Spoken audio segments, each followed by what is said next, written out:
말씀을 함께 보겠습니다. 베드로 전서 5장 1절에서 4절. 너희 중 장로들에게 권하노니 나는 함께 장로된 자요 그리스도의 고난의 증인이요 나타날 영광에 참여할 자니라. 너희 중에 있는 하나님의 양무리를 지되 억지로 하지 말고 하나님의 뜻을 따라 자원함으로 하며 더러운 이득을 위하여 하지 말고 기꺼이 하며 맡은 자들에게 주장하는 자세를 하지 말고 양무리의 본이 되라.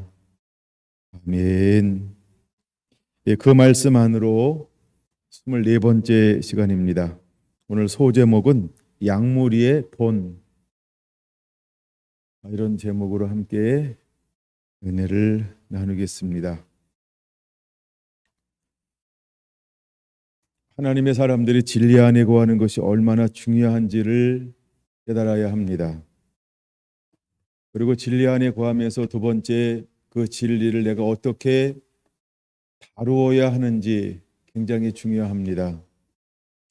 진리 안에 거하고 진리를 다루면서 세 번째, 그 진리를 가지고 내가 어떻게 살아가느냐 굉장히 중요합니다.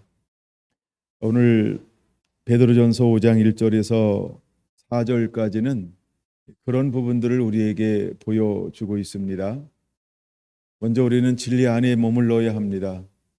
진리를 잘 다루는 자가 되어야 합니다. 그리고 그 말씀을 가지고 살아내는 자가 되어야 할 것입니다. 오늘 이 시대에 하나님이 가장 중요하게 세우고 싶어하는 사람들이 있다라고 한다면 바로 하나님의 말씀을 가감 없이 그대로 선포하고 풀어놓을 수 있는 하나님의 사람들일 것입니다. 바로 이 사람이 열두 사도였고, 바로 이 사람이 사도 바울이었고, 이 사람들이 바로 성경의 토대가 되는 기초를 놓을 수 있었던 그런 하나님의 사람들이었습니다. 저는 갈라디아서 1장을 읽으면서 사도 바울의 이런 고백이 굉장히 붙들림 바 된 적이 있었어요. 근데 그렇게 삶을 살았느냐라고 한 건 좀 약간 다를지 모르지만 사도 바울은 이런 고백을 하죠. 내가 사람을 기쁘시게 하랴 하나님을 기쁘시게 하랴 라고 말입니다. 그가 다메섹에서 하나님을 만나고 난 이후에 그리고 성령의 보내심을 받고 사역의 현장, 말씀에 붙들려 말씀을 간직하고 말씀을 살아가는 사도 바울에게 가장 중요했던 결단이 무엇이었을까? 그것은 내가 사람을 기쁘시게 하는 게 아니라 하나님을 기쁘시게 하는 삶을 살아야 되겠다. 내가 전에는 사람을 기쁘게 하는 삶을 살았구나. 근데 내가 예수 그리스도를 알면 알수록 사람을 기쁘시게 하는 것이 아닌 날 부르시고 날 구원하시고 우리를 사랑하셔서 이 땅 가운데 오셨고 우리를 사랑함으로 하나님의 순종의 길을 걸어가셨고 우리를 위해서 십자가와 고통의 길을 기꺼이 걸어갔던 그분을 닮기를 원한다. 이것이 사도 바울의 소망이 되었습니다. 그리고 난 다음에 사도 바울은 놀라운 변화가 일어났는데 가치관의 변화가 일어났는데 그것은 바로 이제는 내가 남은 인생을 하나님의 기쁨을 위해서 사는 자가 되어야 하겠다. 이런 결단이 사도 바울 가운데 중심으로부터 일어났다라고 하는 것입니다.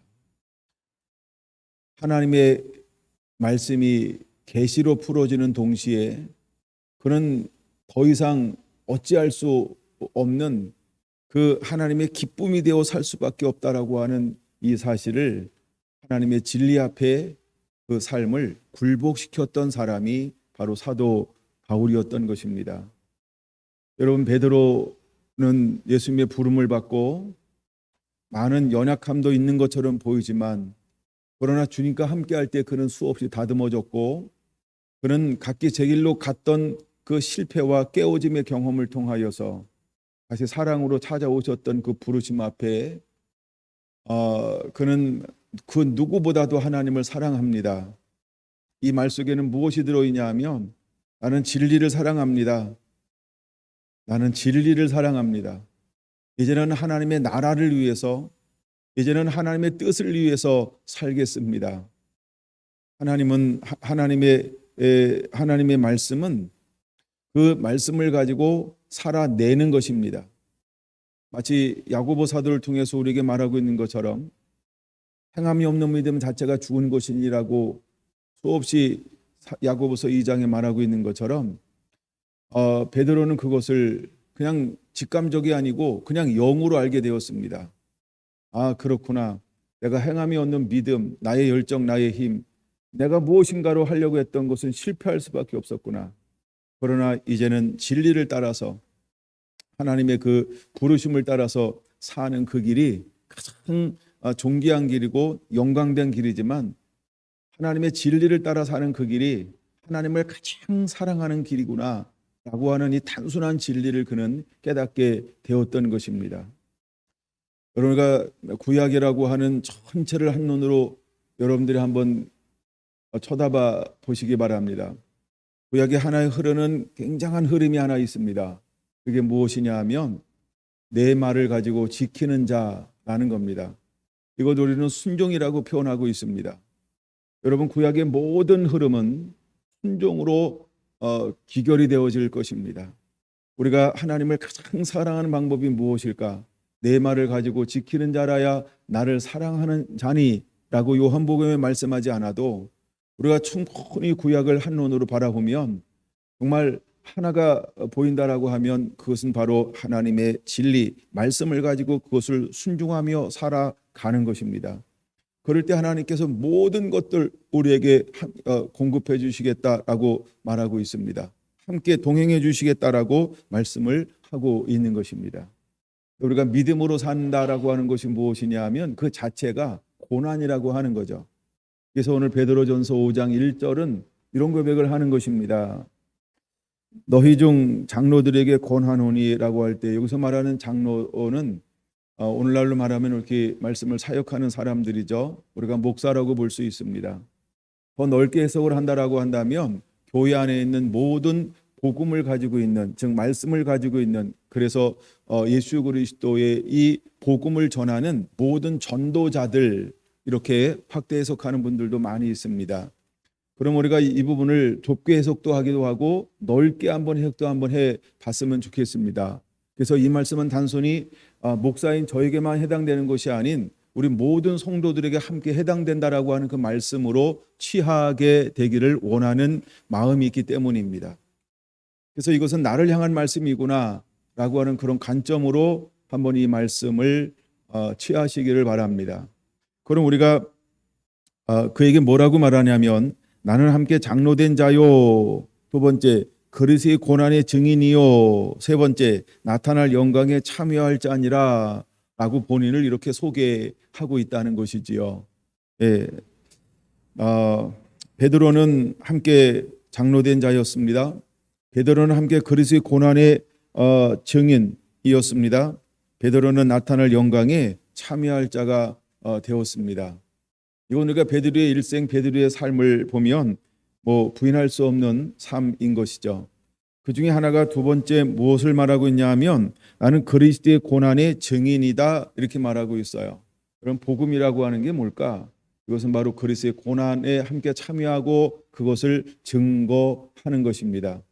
그러니까 장차 나타날 영광과 현재의 고난이 비교할 수 없다라고 하는 것을 드러내는 것, 이것이 증인되어지는 것. 주님께서 이 땅에 오셔서 어떻게 살아가셨고 어떻게 섬기셨고 그다음에 어떻게 죽으셨고 그다음에 부활하심에 대해서 서로 증거하는 것, 이것이 우리는 그리스도의 고난의 증인이라고 표현하는 것입니다. 그럼 우리가 이 삶을 살아갈 때 크게 어떻게 살아가야 될까? 세 가지로 우리에게 권면을 하고 있죠. 첫 번째 2절이 이렇게 말합니다. 너희 중에 있는 하나님의 양무리를 치되 억지로 하지 말고 하나님의 뜻을 따라 자원함으로 하라 이렇게 말하고 있어요. 여러분, 이제 우리가 복음을 증거하고 하나님의 그 아름다움을 선전하고 할 때 어떻게 우리가 복음을 전하는 자가 되어야 할까? 우리가 어떻게 그리스도인으로 삶을 살아내는 자가 되어야 할까라고 할 때 첫 번째 우리에게 권면하는 것은 무엇이냐 하면 하나님의 뜻을 따라 자원함으로 살아라, 이렇게 말하고 있다는 겁니다. 하나님의 뜻을 따라 자원함이라고 말하고 있어요. 그러므로 이제 우리도 하나님의 뜻을 따라 자원함으로 그렇게 복음을 증거하는 자가 되어야 합니다. 두 번째, 우리가 어떻게 복음을 증거하는 자가 되어야 할까라고 할 때 더러운 이득을 위하여 하지 말라, 이렇게 말하고 있어요. 그러니까 먹는 것 때문에 하지 말라는 거예요. 삶의 문제 때문에 하지 말라는 거예요. 체면 때문에도 하지 말라는 거예요. 인간의 자랑이나 힘으로 삼으려고 하지 말라는 거죠. 그래서 더러운 이득을 위하여 하지 말라라고 하는 것입니다. 여러분, 이것이 직업이 되면 안 된다라고 하는 거죠. 여러분, 직업이라고 하는, 잡이라고 하는 개념은 어떤 잉여라고 하는 생산의 부분이 있어요.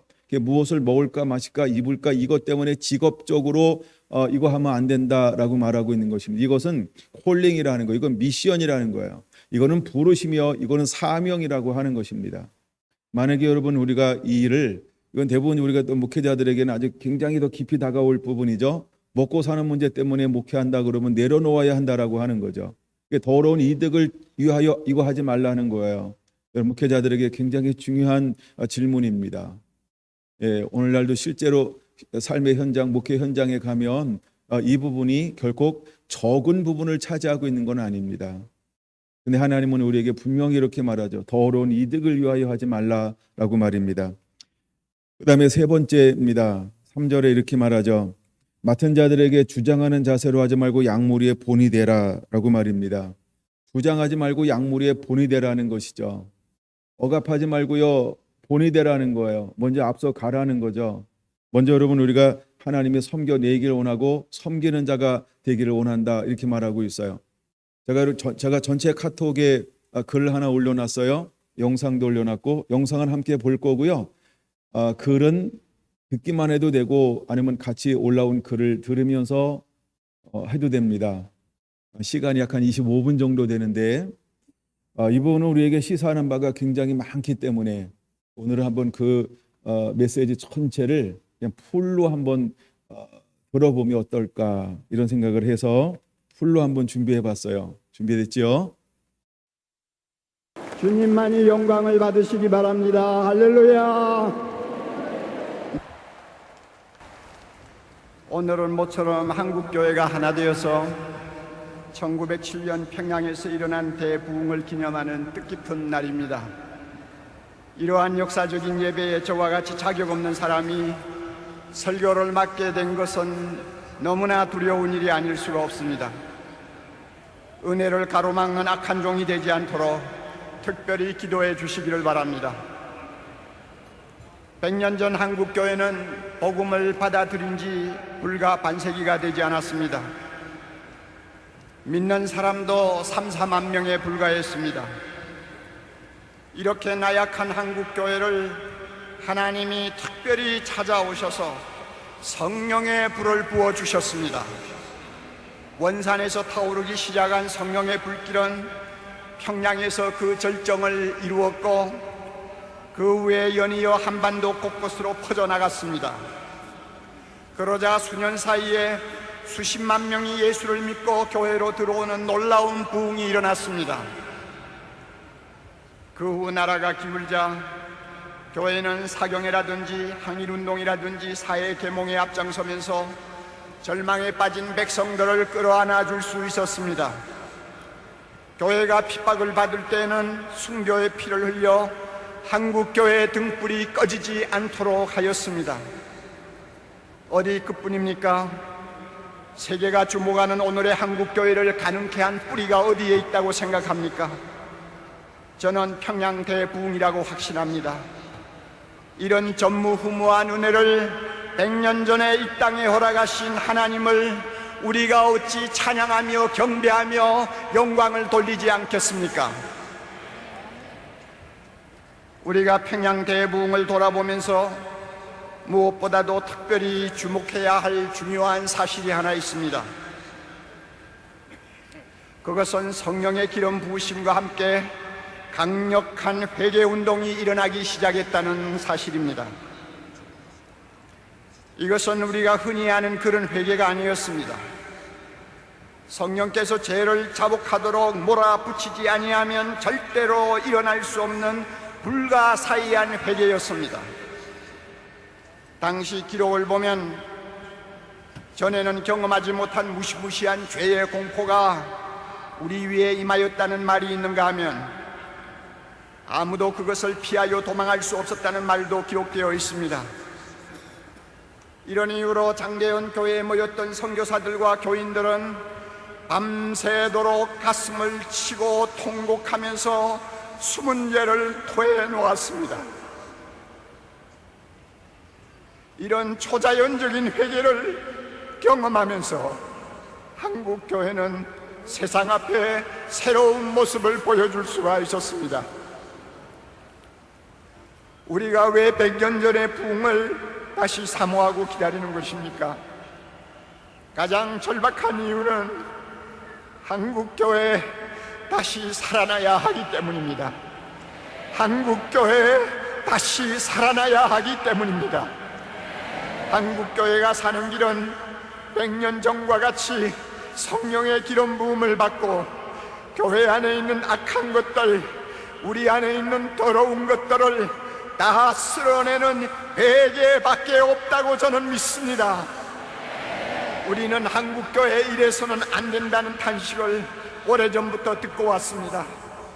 오늘 이 시간 100년 전과 같이 다시 한번 하나님이 하늘을 가르시고 우리 중에 임하셔서 성령의 불, 통회하고 자복하게 하시는 회개의 영을 한국교회에 부어주시기를 간절히 사모하고 소망하는 시간이 되기를 바랍니다. 요한계시록에 나오는 사대교회는 오늘의 한국교회의 실상을 들여다볼 수 있는 거울이라고 저는 생각합니다. 솔직히 저는 이 말씀을 전하고 싶지 않았습니다. 우선 제가 너무 부담스러운 말씀이고 듣기에 거북한 말씀이고 기분이 좋지 않는 말씀이기 때문입니다. 그래서 저는 이 말씀 오늘 전하고 싶지 않아서 꽤 고집을 피웠습니다마는 주님은 밤낮 이 말씀에만 매달리도록 종을 몰아붙였습니다. 그러므로 설교자가 전하고 싶어서 전하는 말씀이 아님을 알아주시기 바랍니다. 오른손에 7영과 7뼈를 가지신 예수 그리스도께서 한국교회를 위해서 주시는 말씀이라고 저는 믿습니다. 사대교회를 향해서 주님은 이렇게 책망하십니다. 내가 내 행위를 아노니 내가 살았다는 이름은 가졌으나 죽었느니라. 내가 내 행위를 아노니 내가 살았다는 이름은 가졌으나 죽었느니라. 이름이 살았다는 것으로 보아 사대교회는 평판이 꽤 좋았던 것 같습니다. 이름만 들어도 사람들은 아, 그 교회 대단하지, 대단해 하고 인정을 했던 것 같습니다. 성경학자들은 사대교회가 한때 놀라운 부흥을 경험한 화려한 과거를 가지고 있었다고 생각합니다. 그들은 오랫동안 그 후광을 즐기고 있었던 모양입니다. 따라서 사람들 보기에는 살아 움직이는 교회처럼 보였을 것입니다. 열심도 뜨겁고 봉사도 많이 하고 예배도 감동적이고 뭐 하나 흠을 잡을 데가 별로 없었던 것 같습니다. 그러나 이런 것들은 어디까지나 사람들의 눈에 비친 그 교회의 허울에 지나지 않았습니다. 불꽃 같은 눈으로 중심을 보시는 주님의 눈에는 불행하게도 그 교회는 행위가 죽어 있었습니다. 행위에서 온전한 것을 찾을 수 없었던 것입니다. 사랑하는 성도 여러분, 행위가 무엇입니까? 말씀대로 순종하는 삶입니다. 사랑하는 성도 여러분, 행위가 무엇입니까? 믿음과 행동이 일치하는 삶을 가리킵니다.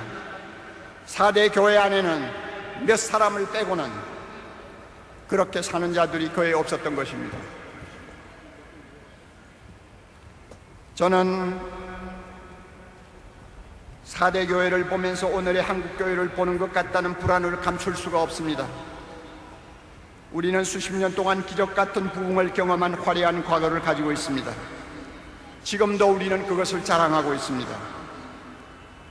5만이 넘는 교회, 1000만의 성도, 세계 제1의 교회, 새벽을 깨우는 대단한 열심, 남에게 뒤지지 않는 헌신, 10,000명이 넘는 선교사들, 많은 헌금, 큰 교회당 등 자랑거리가 한두 가지가 아닙니다. 세계를 다녀보십시오. 한국교회에서 왔다고 하면 다시 한번 우리를 쳐다봅니다. 겉으로 보면 한국교회는 절대로 죽은 교회가 아닙니다. 무엇보다도 한국교회에는 목숨을 아끼지 아니하고 충성하는 목회자들이 참 많이 있습니다. 말씀대로 살아보려고 목사보다 더 힘쓰는 평신도가 생각보다 많다는 것을 저는 잘 알고 있습니다. 이들이야말로 한국교회의 자존심이라고 아니할 수 없습니다. 그래서 만일 누가 오늘의 한국교회를 보고 행위가 죽었다는 소리를 하면 저는 그 말을 절대로 인정하고 싶지 아니한 사람 중에 하나입니다. 그렇지만 저의 이러한 확신을 흔들어 놓는 심각한 사실이 있습니다. 그것은 이 사회가 한국교회를 너무 불신하고 있다는 것입니다. 교회를 신뢰하지 않는 것 같습니다. 목사의 신뢰도는 오래전부터 하위권입니다. 교회에 들어왔다가 실망하고 등을 돌리는 젊은이들이 적지 않습니다. 전도를 해도 잘 받아들이지 않습니다. 무종교자들에게는 기독교가 제일 인기가 없습니다. 일반적으로 사람들은 우리를 이중인격자로 보는 것 같습니다. 말하고 행동하고 다르다는 것입니다. 사랑하면서 교회는 왜 그렇게 잘 싸우느냐고 비아냥거립니다. 예수를 믿는 우리가 자기들보다 더 정직한 데가 어디 있느냐고 따져 묻습니다. 돈을 사랑하는 데는 자기들과 똑같다고 봅니다. 사회의 각종 스캔들에 교회 다니는 사람이 끼어도 이제는 더 이상 놀라지도 아니합니다. 한마디로 자기들하고 다른 점이 별로 없다고 보는 것입니다. 기가 막히게도 우리는 이런 비난을 받으면서 한마디 변명도 제대로 못하고 있는 실정입니다. 솔직히 말해서 예수 믿는 우리들의 도덕성, 가치관, 처세관을 놓고 보면 세상 돌아가는 쪽으로 더 많이 기울고 있다는 것을 숨길 수가 없습니다. 우리도 모르게 우리는 세속주의의 늪에 빠져 허우적거리고 있는 모습을 세상 앞에 그대로 보여주고 있는 것입니다. 이처럼 교회가 짠맛을 이루면 우리보다 더 악한 세상 사람들의 발에 짓밟히도록 내던지는 것이 주님의 징계요 심판입니다. 우리가 지금 그러한 끔찍한 상황에 놓여 있지 않는지 두려운 마음을 금할 수가 없습니다. 지금 주님께서 한국교회를 보시고 뭐라고 하실까요? 이러면 살았으나 행위가 죽었다고 책망하지 않으실까요? 누가 아니요 하고 변명할 목사가 있습니까? 누가 아니요 하고 변명할 장로가 있습니까? 평양 대부흥 100주년의 진정한 기념은 이러한 우리의 영적 비참함을 있는 그대로 직시하고 가슴을 치는 데서 출발해야 된다고 저는 믿습니다. 4대 교회를 보면서 제가 두려워하는 것이 또 하나 있습니다.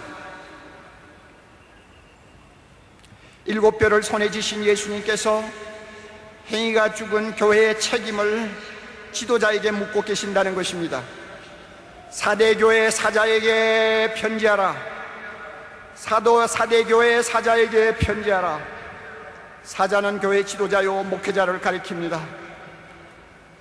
저는 주님께서 왜 목회자에게 책임을 물으시는지 조금 알 것 같습니다.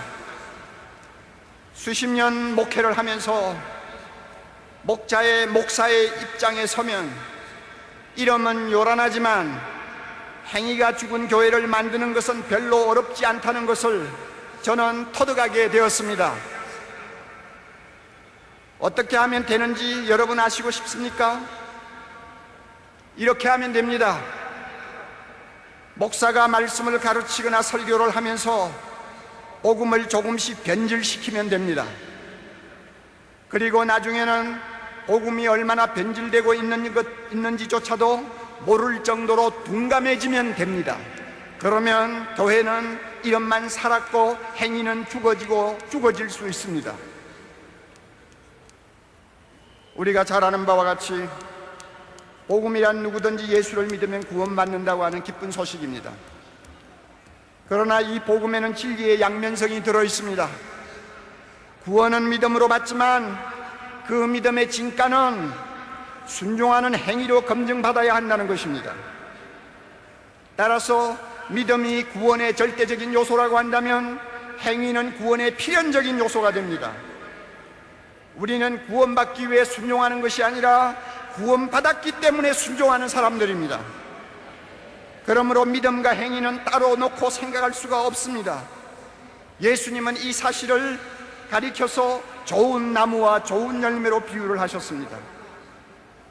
따라서 목회자는 믿음과 순종을 똑같이 중요하게 다루고 가르쳐야 합니다.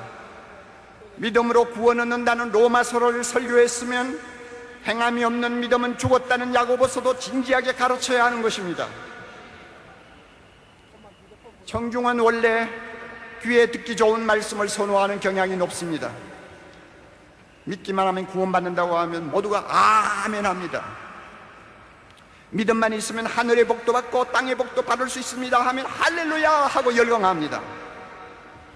그러나 행함이 따르지 않는 믿음은 거짓 믿음이요 구원도 확신할 수 없다고 하면은 얼굴이 금방 굳어져 버립니다. 말씀대로 살지 못하는 죄를 지적하거나 책망하면 예배 분위기가 금방 싸늘해져 버립니다. 듣기가 싫고 몹시 거북스럽기 때문입니다. 사랑의 교회에서 사역할 때 저는 비슷한 반응을 가끔 볼 수 있었습니다. 이런 청중의 반응에 예민해지면서 저도 모르는 사이에 그들이 좋아하는 말씀을 일부러 골라서 설교하는 사람으로 바뀌는 것을 보았습니다. 대신 죄라든지 회개라든지 순종이라든지 거룩이라든지 하는 듣기 피곤한 말씀은 할 수 있으면 피하거나 꼭 말을 해야 할 때는 달래듯이 부드럽게 말하고 싶어하는 유혹에 끌려가는 것을 보았습니다. 저의 이런 모습은 예수님이 절대로 바라시는 것이 아니었습니다. 저도 절대로 원하는 것이 아니었습니다. 그러나 실제로는 그런 일이 강단에서 일어나고 있었고 그 결과 저도 모르게 복음을 조금씩 변질시키는 설교자가 되어가고 있었습니다. 이렇게 되니까 교회가 커지면 커질수록 말씀대로 순종하는 행위에는 별로 관심이 없고 믿음만 가지고 떠드는 값싼 은혜에 안주하기를 좋아하는 무리들이 자꾸만 늘어가는 것을 볼 수가 있었습니다. 종교개혁자 루터를 여러분 기억하실 것입니다. 구원은 오직 믿음으로 받는다고 하는 놀라운 복음을 재발견한 위대한 지도자였습니다. 그는 우리가 구원을 받는데 의로운 행위는 아무런 공로가 되지 못한다고 가르쳤습니다.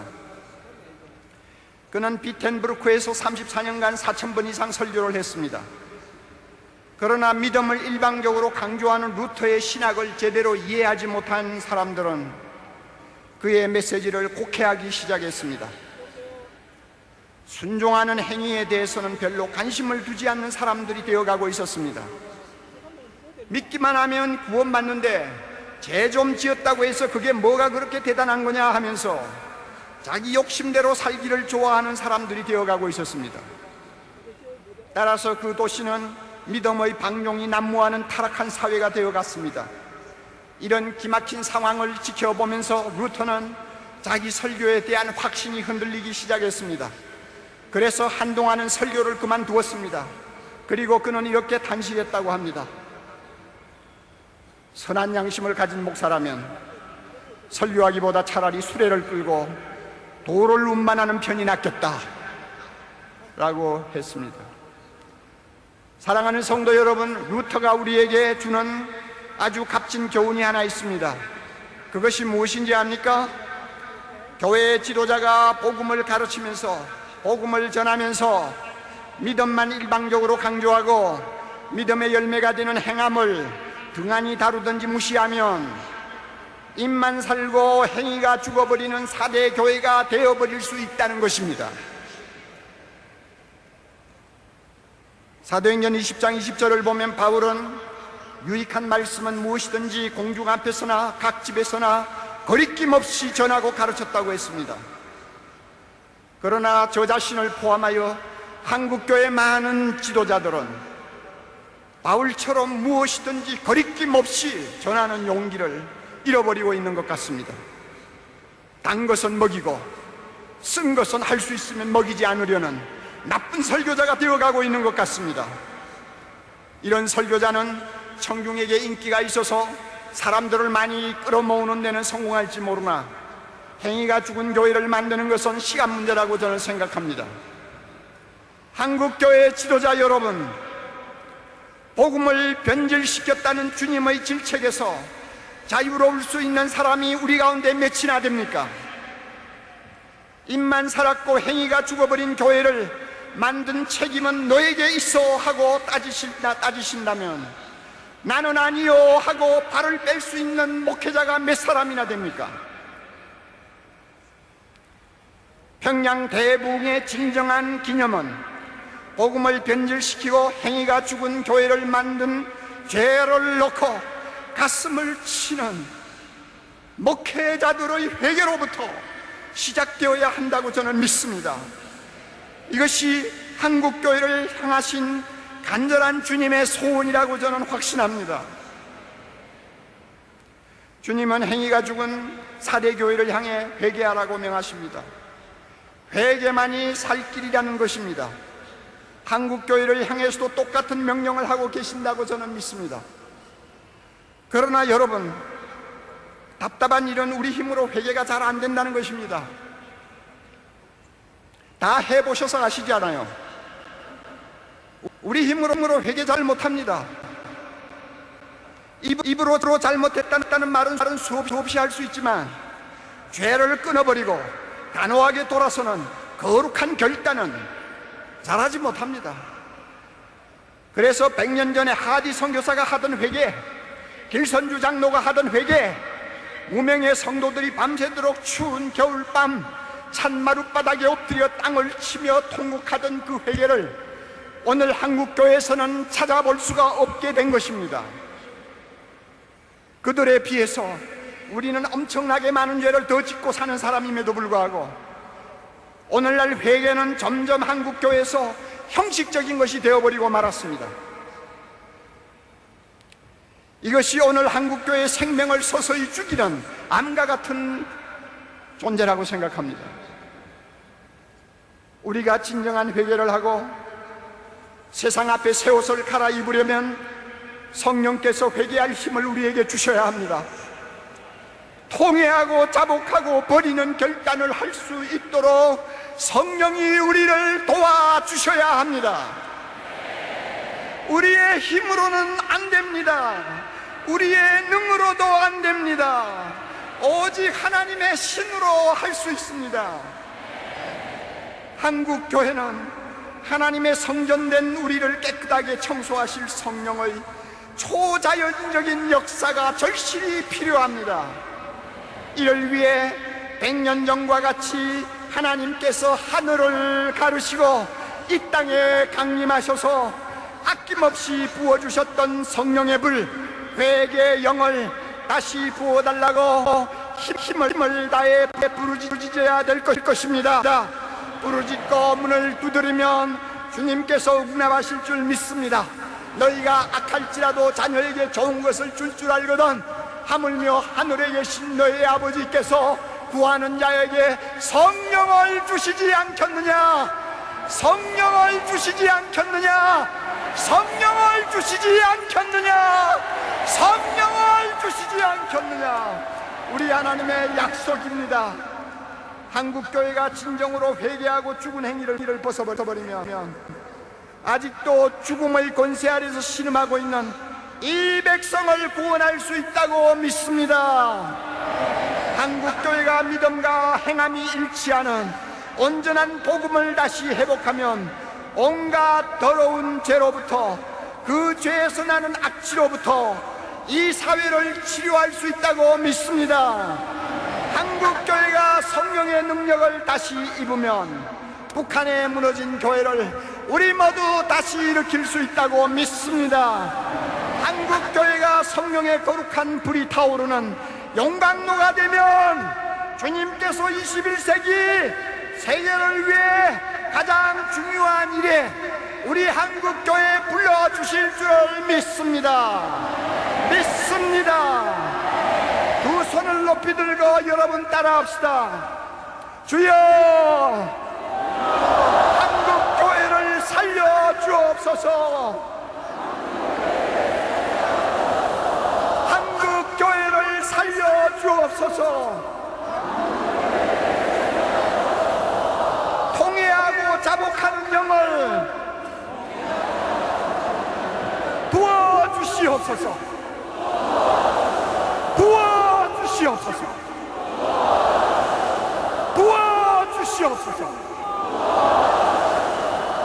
머리 숙여 기도합니다. 거룩하신 주여, 이놈이 죄인입니다. 이놈이 한국교회 입만 살았다고 떠들고 행위가 죽어버린 한국교회를 만든 장본인입니다. 주여, 이것이 감히 설교할 자격이 없는데도 주님이 이 말씀을 전하라고 비참한 것을 몰아붙였습니다. 아버지, 겉모양은 요란하지만 내면은 죄악이 쌓여있는 이 한국교회는 주여 불쌍히 여기시고 성령을 부어주시되 통회하고 자복하는 영을 부어주셔서 이 한국교회를 깨끗하게 해주옵소서. 깨끗하게 하옵소서. 그리하여 이 민족에게 소망을 주게 하시고 이 나라를 바른 길로 인도하게 하시고 주의 거룩한 영광이 이 땅에서 경배를 받으시도록 축복해 주시옵소서. 예수님 이름으로 기도하옵나이다. 아멘. 할렐루야. 여러분, 이 말씀이 우리가 말씀 안으로 왜 들어가야 하는가, 진리 안에 왜 머물러야 하는가를 보여주는 굉장히 중요한 말씀 중에 하나라고 여겨져서 오래전에 제가 몇 번 소개했던 것을 풀 영상으로 소개한 건 처음인 것 같아요. 함께 보았습니다. 이후에도 오카는 목사님은 한국 복음주의 협의회에서 비슷한 말을 또 한 번 하셨어요. 여러분, 교회 안을 가만히 보세요. 목회자로서 할 말을 다 합니까? 말씀대로 가르치십니까? 죄를 죄라고 똑똑하게 정말 가슴을 치면서 설교를 할 수가 있습니까? 무슨 설교를 하려고 하면 앞에 앉아 있는 어느 장로님 걸려 못하고, 무슨 설교하려고 하면 어느 분이 걸려서 못하고, 무슨 설교하려고 하면 또 교인들의 마음이 상해서 상처 줄까 봐서 못하고, 이리저리 못하다 보니까 우리는 성경의 반토막만 잘라내고 설교하고 있는 사람들이라고 하지 않을 수 없는 어려움이 있습니다. 이것이 세속주의에 물들어가는 교회의 현실이라는 것이거든요. 꼭 어린아이, 버릇없는 아이들, 먹고 싶다는 것은 먹이고 먹기 싫다고 하면 못 먹이고, 그래서 애가 원하는 대로 들어주는 부모와 비슷한 상황이 오늘날 목회자들의 모습과 같아요. 애가 고개를 흔들고 짜증 부리고 신경질 내면 절대 못 먹이는 것은 우리의 모습이에요. 그러다 보니까 애는 자꾸만 편식 현상에 빠지고 체질이 약해질 수밖에 없지요. 그래서 요즘은 책망하려는 사람, 성경을 바로 가르치려는 사람은 바보 취급을 받습니다. 그리고 뭔가 좀 사고가 부정적으로 잘못된 사람처럼 병자 취급을 해 버립니다. 제가 상암 경기장에서 이런 경사스러운 집회에서는 하기 어려운 메시지를 전했죠. 뭐 제가 전한 것이 아니에요. 성령께서 도대체 이런 말씀을 전하지 않고는 다른 말씀을 안 주시니까 죽었다 하고 나가서 그런 말씀을 전했는데, 그 말씀을 전한 다음에 일각에서는 저에게 욕을 많이 했어요.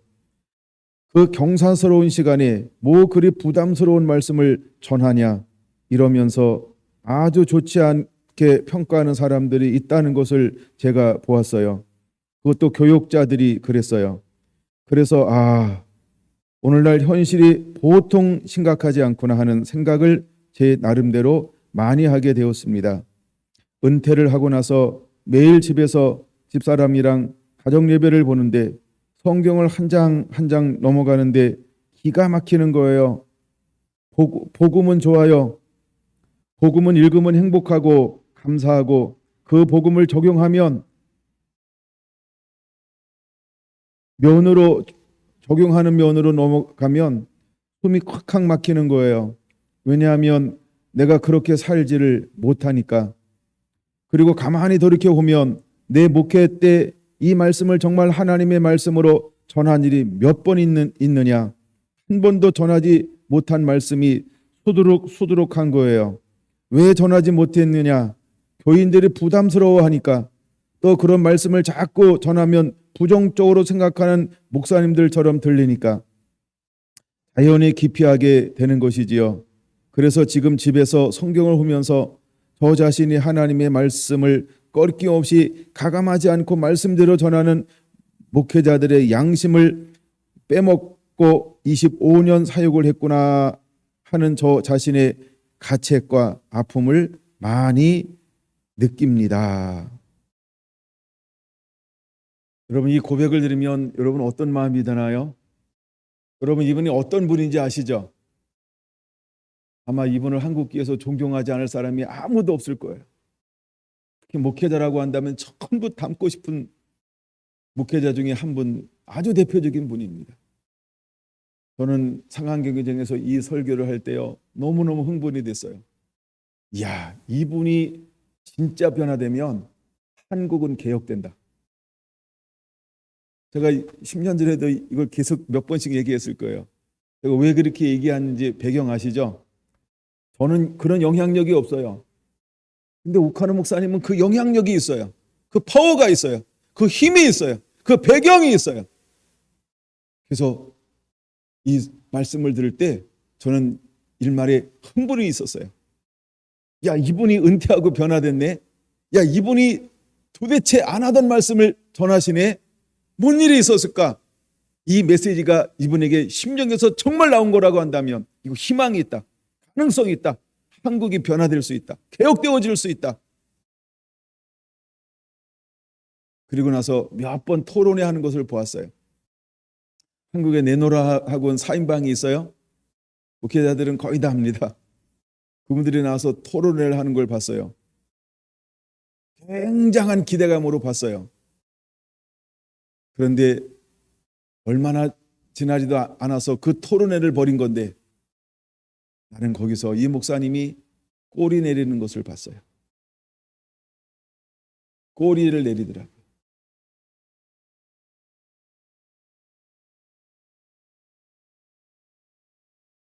여러분, 우리가 베드로전서 5장 1절, 2절, 3절, 4절로 살아가는 것, 우리가 정말 고난 가운데서 진리되게 살아가는 것은 그렇게 쉬운 일이 아닐지 모릅니다.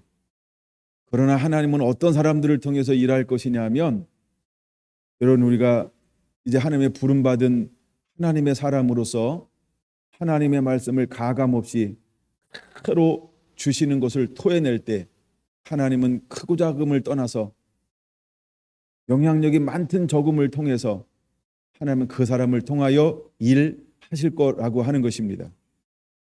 제가 지금 준비하는 말씀 중에 하나가 뭐냐면 하나님은 우리의 중심을 보신다라고 하는 거예요. 이걸 언제 할지 안 할지 모르겠는데 아직 안 나왔으니까 하나님은 우리의 중심을 보신다는 거예요. 그러면 하나님이 택하는 사람, 하나님이 부르시는 사람, 하나님의 특별한 것들을 부어서 쓰는 사람들은 전부 어떤 사람이냐? 중심이 바른 사람이에요. 하나님은 마음을 보시는 거예요. 중심을 보시는 거예요. 그 중심이 가치관이에요. 그 중심이 세계관이에요. 그 중심이 충성스러운 마음이에요.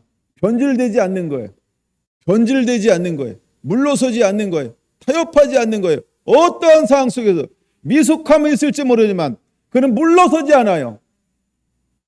하나님은 이런 사람들을 부르시는 거예요. 그리고 이런 사람들을 하나님은 세우시는 거예요.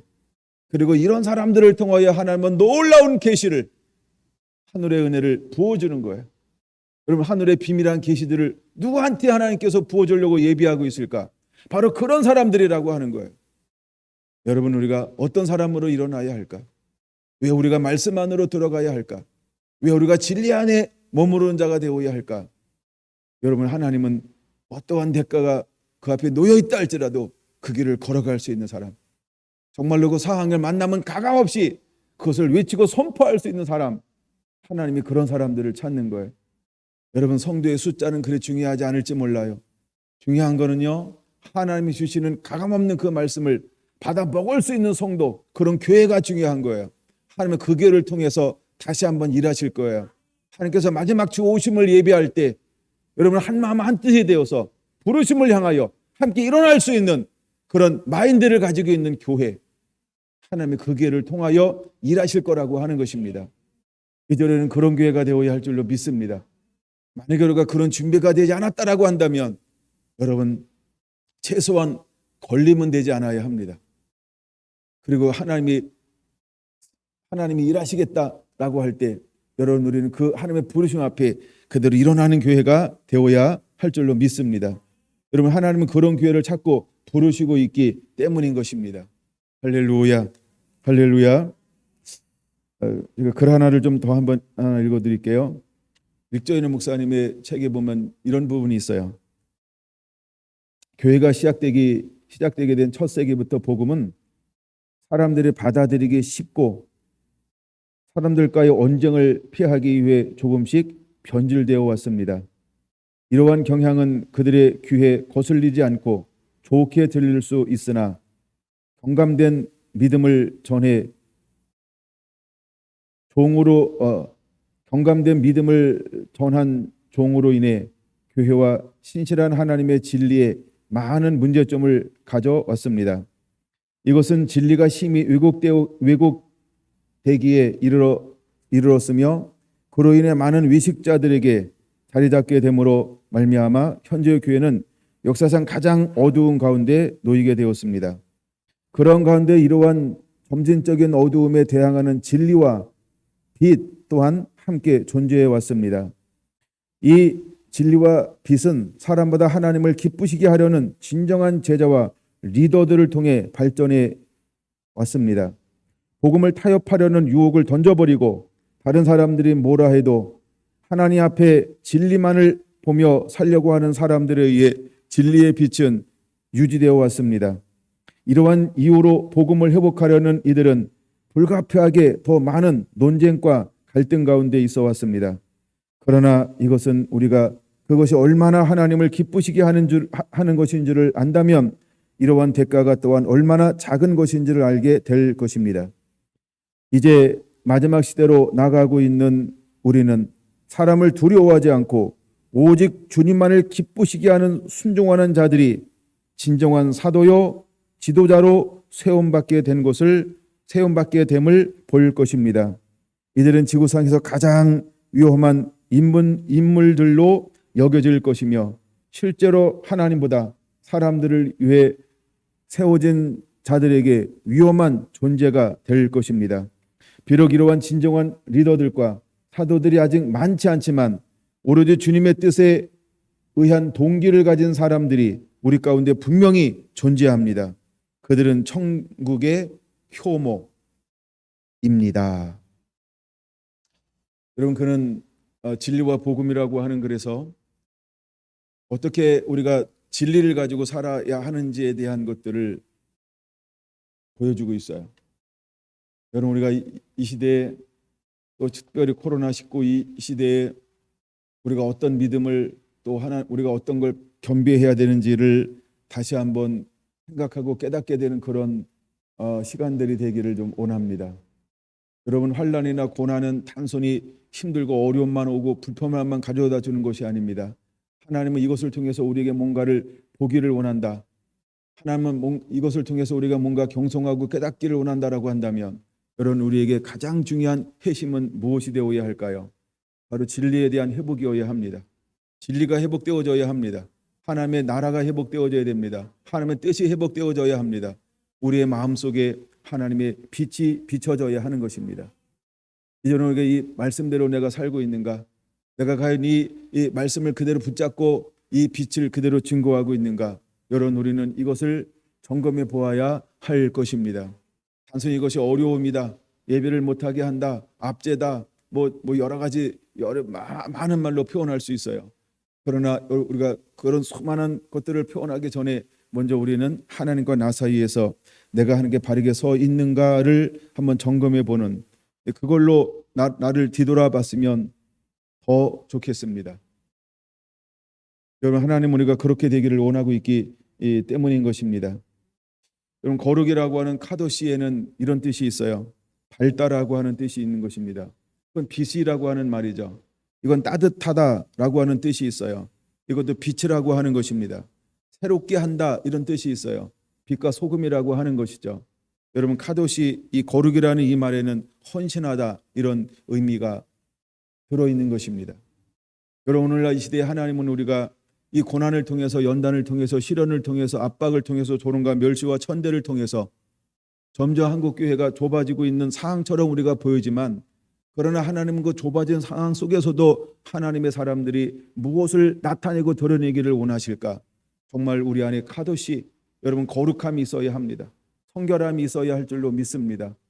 그래서 성결의 빛을 발하기를 하나님은 원하고 있는 것입니다. 여러분, 성결의 따뜻함을 가지고 나아가는 자가 되기를 하나님은 원하고 있는 것입니다. 하나님은 거룩의 이 하늘의 요소를 가지고 이 땅을 새롭게 변화시키는 그 문이 되어지기를 하나님은 원하고 있는 것입니다.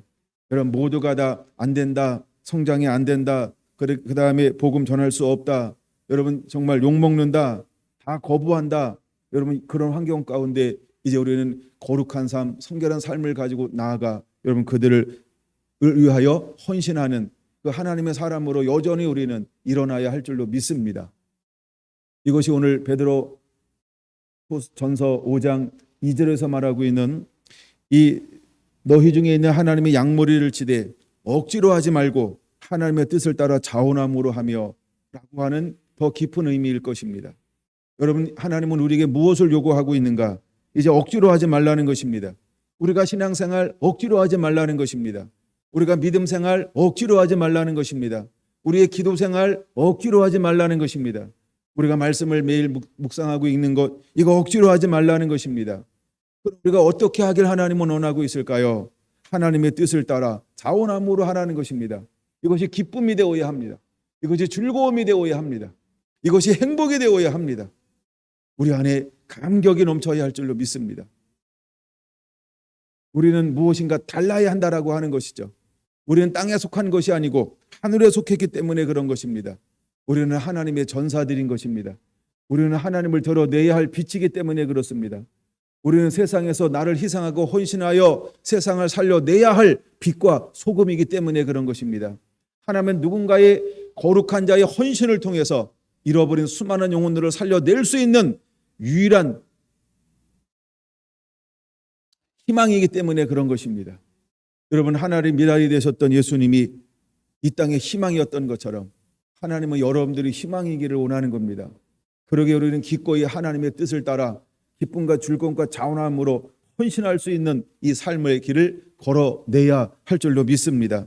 여러분에게 그런 은혜가 임하게 되기 원합니다. 여러분, 우리가 유익을 위해서 하는 것 아닙니다. 더러운 이득을 위해서 걸어가는 것이 아닙니다. 너희는 먼저 그의 나라와 의를 구하라. 그리하면 이 모든 것을 너희에게 더하여 주시리라. 분명히 하나님 우리에게 말씀하고 있습니다. 여러분, 솔로몬은 하면 나라와 의를 구했습니다. 하나님은 그에게 구하지 않은 그 모든 것들을 이 땅에 있는 그 어떤 사람보다도 더 능하게 부하게 넘치고 풍부하게 만들어 주었고 그 일생 동안 그것을 누리게 했다는 것입니다. 우리가 그 나라 의를 위하여 달려갈 때 하나님은 우리에게 필요한 모든 것들을 공급해 주시는 공급원이라고 하는 사실을 믿음으로 취하시게 되기를 예수님의 이름으로 축원합니다. 이제 하나님은 우리가 주장하는 자세로 하는 것이 아닙니다. 본이 되라고 말씀하고 있습니다. 여러분, 우리가 본이 되는 삶으로 정말로 평강을 풀어놓는 그런 하나님의 사람들이 되기를 예수님의 이름으로 축원을 드립니다. 할렐루야. 여러분, 평강이라고 하는 에이렌이라고 하는 의미는 이런 의미도 있습니다. 하나가 되는 유일한 방법은 하나님의 말씀을 잘 듣고 그 말씀을 따라서 살아내는 것입니다. 그러면 하나님께서 우리에게 하늘의 그 마음을 그대로 부어 주게 될 것입니다. 여러분, 우리가 머리로 계산하는 것 아닙니다. 경험으로 하는 것도 아닙니다. 해봤으니까 또 아닙니다. 누려봤으니까 하는 것도 아닙니다. 하나님은 우리에게 그 평강을 부어주게 될 것입니다. 여러분, 그 평강이 우리에게 주어졌을 때 모든 것을 다스리게 될 것입니다. 또 점령하게 될 것입니다. 여러분, 십자가의 길도 걸어가게 될 것입니다. 고난의 길도 능히 걸어갈 수 있게 될 것입니다. 그 안에는 말할 수 없는 하나님께서 무엇을 부어주실까? 여러분, 그 답은 사랑이라고 하는 것입니다. 여러분, 5장 3절에 맡은 자들에게는 주장하는 자세로 하지 말고 양무리들의 본이다라고 말씀했습니다. 주는 우리에게 분명히 말합니다. 내가 너희를 사랑한 것처럼 너희도 서로 사랑하는 자가 되라. 할렐루야. 이제 하나님은 우리에게 사랑하기 때문에 이 길을 걸어가라고 말하고 있는 것입니다. 여러분, 정말 하나님을 사랑하십니까? 정말 예수님을 사랑하십니까? 그러면 우리는 이 길을 사랑으로 걸어갈 수 있다라고 하는 것입니다. 여러분, 하나님은 그 사람들을 이 환난이나 고난 가운데서 만들어내고 있는 것입니다. 여러분, 이 고난이 환난이 어려움이 여러분을 단련한 시즌이 되어서 정말 모든 성도들 안에 하나님께서 원하시는 이 평강이 일어나게 되길 원합니다. 거룩함이 만들어지게 되길 원합니다. 그 다음에 사랑이 만들어지게 되길 원합니다. 이제 그 요소를 가지고 함께 일어나 이 길을 달려갈 줄 아는 하나님의 사람들이 되기를 예수님의 이름으로 축원을 드립니다. 아멘.